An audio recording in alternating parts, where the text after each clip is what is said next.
जादुई सोने के दिए। रामपुर नामक गांव में मदन नाम का एक गरीब कुम्हार अपनी पत्नी सुमन और बेटी पिंकी के साथ रहता था। मदन मिट्टी के बर्तन बनाकर उन्हें बाजार में बेचा करता था। बर्तन बेचकर वो जो कुछ कमा पाता था, उसी से वह अपने परिवार का पेट पाल रहा था। एक दिन मदन और सुमन दोनों बात कर रहे थे। सुमन, कुछ ही दिनों में दिवाली आने वाली है, इसलिए हमें अब पहले से ज्यादा दिए बनाने चाहिए। जी, क्या फायदा इतने दिए बनाने का?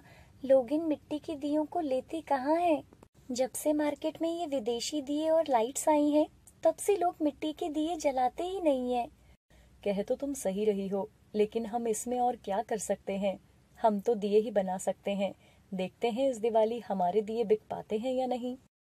तभी उनकी बेटी पिंकी वहां आ जाती है। पिताजी, इस दिवाली मुझे नई ड्रेस और पटाखे चाहिए। वो सहेली ने नई ड्रेस ली है। वो बोल रही थी कि दिवाली की पूजा में वो नई ड्रेस पहनेगी। हाँ बेटा, इस बार हमारे दिए बिक जाएं, फिर तुम्हारे लिए अच्छी सी ड्रेस और पटाखे लाऊंगा। मदन दिए बनाने लगता है और बहुत सारे दिए बनाता है। अगले दिन मदन जल्दी उठकर सारे दिए अपनी ठेली पर रखकर बेचने चला जाता है। दिए ले लो, मिट्टी के दिए ले लो, दिए ले लो, दिवाली के लिए दिए ले लो। मदन पूरा दिन घूमता है, लेकिन उसके दिए नहीं बिक पाते। हे भगवान, आज तो एक भी दिया नहीं बिका। पता नहीं हम अपनी दिवाली कैसे मनाएंगे। यहाँ तो रोजी रोटी तक के पैसे नहीं बन पा रहे, और पिंकी की नई ड्रेस भी तो लेनी है। कितने समय बाद तो मेरी बच्ची ने मुझसे कुछ मांगा है। ये सब सोचते सोचते मदन दिए बेच रहा था और सुबह से शाम हो जाती है और मदन उदास मन से घर लौट आता है।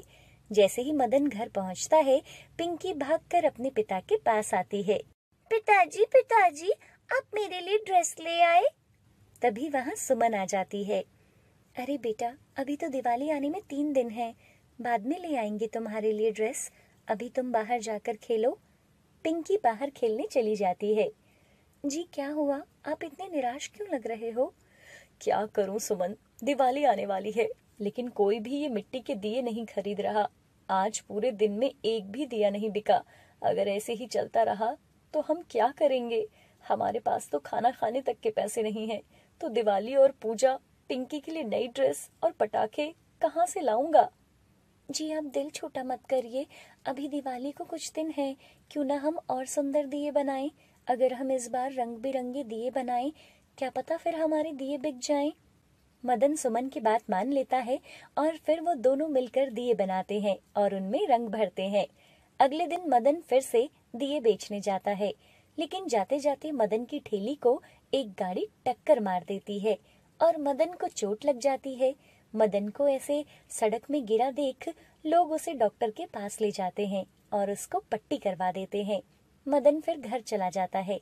उसके बहुत दिए टूट गए थे। मदन की ये हालत देखकर सुमन रोने लगती है। हे भगवान, ये आपको क्या हो गया है? मदन सुमन को सारी बात बताता है।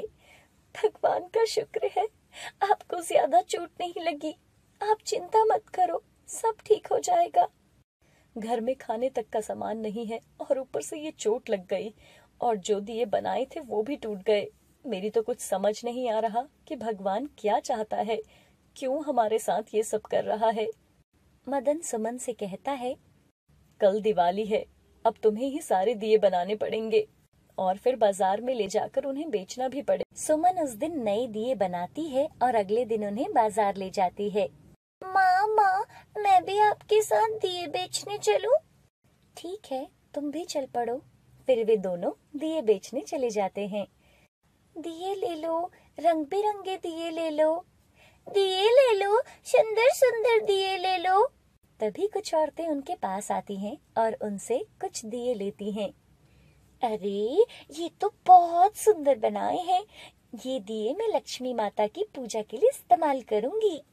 हाँ हाँ, मैं भी ये दिए माता रानी की पूजा के लिए ले रही हूँ। वो औरतें दिए लेकर चली जाती हैं। तभी पिंकी अपनी माँ से बोलती है, माँ, हम भी आज लक्ष्मी माता की पूजा करेंगे। बेटा, पूजा करने के लिए पूजा का सामान चाहिए और हमारे पास तो इतने पैसे भी नहीं हैं कि हम आज का खाना भी पेट भर के खा सकें, और ऊपर से तेरे पिताजी भी ठीक नहीं है, उनको चोट लगी है, तो ऐसे में पूजा का सामान कैसे लेंगे? अपनी माँ की बात सुनकर पिंकी उदास हो जाती है। पिंकी को ऐसे उदास देखकर सुमन पिंकी से पूछती है, अच्छा ये बताओ, तुम्हें कौन से रंग की ड्रेस लेनी है? माँ मुझे ड्रेस नहीं चाहिए, लेकिन हमें भी माता रानी की पूजा करनी है।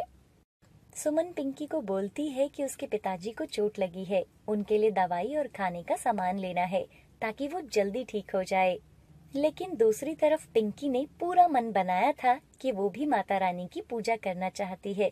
दिए बेचते बेचते उन्हें शाम हो जाती है। सुमन और पिंकी के अभी कुछ दिए बाकी थे। तभी एक बूढ़ी औरत वहाँ आती है। बेटा, ये दिए कैसे दिए? 10 रुपए के 5 दिए हैं माता जी। ठीक है बेटी, तुम ऐसा करो, सारे दिए मुझे दे जाओ। तभी पिंकी उस बूढ़ी औरत से बोलती है, माता जी, क्या आप भी ये लक्ष्मी माता रानी की पूजा करने के लिए ले जा रही हो?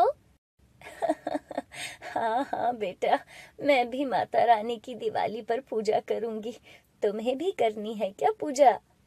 हाँ, मैं भी करूंगी माता रानी की पूजा। है ना माँ, हम करेंगे ना आज पूजा? बूढ़ी औरत सारे दिए ले जाती है और जाते समय उनमें से एक दिया पिंकी को दे जाती है। ये लो बेटा, आज दिवाली पूजा में इस दिए को जला लेना, माता रानी सबके साथ है। और वो वहाँ से चली जाती है। सुमन और पिंकी अब घर जाने लगते हैं। तभी सुमन पिंकी से बोलती है, चलो दुकान से कुछ खाने का सामान और तुम्हारी ड्रेस ले लेते हैं। इन पैसों से तुम्हारे लिए ड्रेस तो ले ही सकते हैं। तुम कितने दिनों से इस ड्रेस के लिए बोल रही थी? माँ मुझे ड्रेस नहीं चाहिए, तुम इन पैसों से पूजा का सामान ले लो। पिंकी की बात सुनकर सुमन का मन भर आया और वो बिना कुछ बोले उन पैसों से पूजा का सामान ले लेती है। पिंकी भागकर घर के अंदर जाती है और अपने पिताजी से बोलती है, पिताजी जल्दी आ जाओ, हम भी माता लक्ष्मी जी की पूजा करेंगे। ये देखो, मेरे पास एक दिया भी है और माँ पूजा का सामान ले आई है। फिर वो सब मिलकर पूजा करने लगते हैं। पिंकी जैसे ही दिया जलाती है, वह सोने का दिया बन जाता है और इस दिए में से एक और नए सोने का दिया निकलता है। पिंकी खुश हो जाती है। अरे, एक और दिया! ये सब देखकर सुमन और मदन दंग रह जाते हैं और पिंकी उस दिए को भी जलाती है तो एक और सोने का दिया निकल जाता है। सब ये देखकर हैरान थे। पिंकी जैसे जैसे दिए जला रही थी, वैसे वैसे उसमें से एक और नया सोने का दिया निकल रहा था। तभी माता लक्ष्मी जी उन सबको दर्शन देती है। ये कोई साधारण दिया नहीं है, ये एक जादुई दिया है। आपकी बेटी बिना किसी इच्छा से मेरी पूजा करना चाहती थी।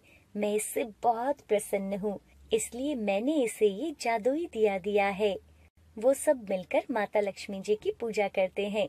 फिर पिंकी पूरे घर में वो दिए जलाती है और वो उन दियों को बेचकर अमीर हो जाते हैं और खुशी खुशी अपनी जिंदगी